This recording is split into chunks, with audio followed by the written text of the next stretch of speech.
அரசியல் பார்வை பார்த்துருக்க எல்லாத்துக்கும் வணக்கம். இப்போ பார்த்தீங்கன்னா, நேற்று சீமான் கிறிஸ்தவர்களுக்காக ஒரு கூட்டம் போட்டிருந்தார். குறிப்பாக கிறிஸ்தவ மக்களை சந்தித்து கிறிஸ்தவர்களோடு பேசுவோம், அவங்களுக்கு என்னென்ன குறை இருக்குது, இந்த ஆட்சியில் என்னென்ன குறை இருக்குது, என்ன பண்ணணும் அப்படிங்கிற மாதிரி பேசுகிறதுக்காக நேராக போய் பார்த்துருந்தாரு. ஆனால் அங்கே பார்த்தீங்கன்னா, திமுக கைக்கூலி ஒருத்தர் இருந்துக்கிட்டு உங்களுக்கு என்ன தெரியும் அப்படி இப்படின்னு தேவையில்லாத விஷயங்கள்லாம் பேசி சீமானை வெறுப்பேற்றுறது மாதிரி பல விஷயங்களை பண்ணியிருந்தார். அவர் ஏற்கனவே திமுகவை சார்ந்தவர் அப்படிங்கிறது நமக்கு தெரிய வந்துச்சு. குறிப்பாக பார்த்தீங்கன்னா, நம்ம அவங்கள்ட்ட ஒரே ஒரு கேள்வி தான் கேட்குறோம். இந்த மாதிரி சீமான் மாதிரி ஏதாவது ஒரு தலைவர் சிறுபான்மையினர் படுற அதாவது குறிப்பாக அதிமுகவால் திராவிட கட்சிகளால் சிறுபான்மையினர் அப்படின்னு சொல்லப்படுற கிறிஸ்தவ மக்களையோ முஸ்லீம் மக்களையோ ஏதாவது கட்சி தலைவர் சந்தித்து இந்த மாதிரி உங்களுக்கு குறை நிறைகளை கேட்பாங்களா?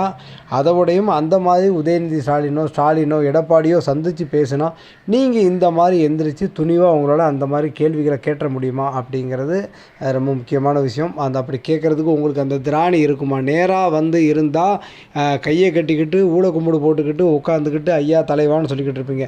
சீமான் மாதிரி ஒரு தமிழ் தேசியத்திலையும் குறிப்பாக கிறிஸ்தவ மக்கள் இஸ்லாமிய மக்கள் எந்த மக்களும் பாதிக்கப்படக்கூடாது அப்படிங்கிறது உங்களுக்காக போராட வர்ற, குறிப்பாக உங்கள் நிறை குறைகளை கேட்க வர்றவர்கிட்ட நீங்கள் சரியாக பைபிளை படிங்க, உங்களுக்கு என்ன தெரியும் அப்படிங்கிற கேள்விகளை எப்படி தான் கேட்குறீங்க? இப்படி மனசாட்சி இல்லாமல் கேட்குறீங்க, எப்படி தான் இவ்வளோ தைரியமாக ஒரு கட்சி தலைவரை பார்த்து கேட்டுறீங்க அப்படிங்கிறல. பின்ன சீமான் மக்களோட மக்கள் வாழ்கிறதுனால அதை அவர் பெருசாக எடுத்துக்கல.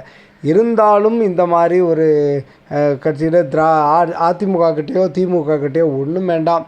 நீங்கள் இவ்வளோ பேசுகிற நாம் தமிழர் கட்சியோட ஒருங்கிணைப்பாளர் சீமான். நீங்கள் அதிமுக திமுக விட கட்சி தலைவரெல்லாம் விடுங்க, அங்கே இருக்கிற ஒரு வார்டு உறுப்பினரோ குறிப்பாக ஒரு கவுன்சிலர்கிட்ட உங்களுக்கு நேருக்கு நேராக கேட்குற தெம்பும் திராணியும் இருக்குமா? நீங்கள் உங்கள் மனசாட்சியை தொட்டு சொல்லுங்கள். இந்த வீடியோ மூலிமா நம்ம சொல்ல போகிற ஒரே ஒரு விஷயந்தான் உங்கள் நிறை குறைகளை கேட்குற, அதுவும் குறிப்பாக அரசியல் கட்சிகள் நாம் தமிழர் கட்சியை தவிர யாருமே கிடையாது. அவங்கக்கிட்ட நீங்கள் எப்படி நடந்துக்கிறீங்கன்னு ஒரு பண்பு இருக்குது. அது ஒரு தலைமை ஒருங்கிணைப்பாளர்கிட்ட எப்படி கேள்வி கேட்கணுங்கிற ஒரு பண்பே இருக்குது. அந்த பண்பே தெரியாத நீங்கள் எப்படி தான் பைபிளை படித்து எப்படி தான் இருந்தீங்க அப்படிங்கிறதே ஒரு பயங்கர டவுட்டான விஷயமா இருக்குது. இதே கேள்விகளை நீங்கள் திமுக கிட்டையும் அதிமுக கிட்டையும் கேட்டிருந்தீங்கன்னா நீங்கள் சரியான ஆளுங்க கேட்டு ஓட்டு போட்டு நீங்கள் சரியான ஆளை தேர்ந்தெடுத்தீங்கன்னா உங்களுக்கு எல்லார்ட்டையும் கேள்வி கேட்குற உரிமை இருக்குது. நீங்கள் சீமானிடம் கேள்வி கேட்குறது தப்பு இல்லை, அது உங்களுக்கான இஷ்டம், அது உங்களுக்கான உரிமை, அதை நீங்கள் என்ன வேணால் பண்ணலாம். ஆனால் இதே மாதிரி நீங்கள் கேட்ட முடியுமா யாருக்கிட்டையாவது அப்படின்னு கொஞ்சம் யோசிச்சு பாருங்கள்.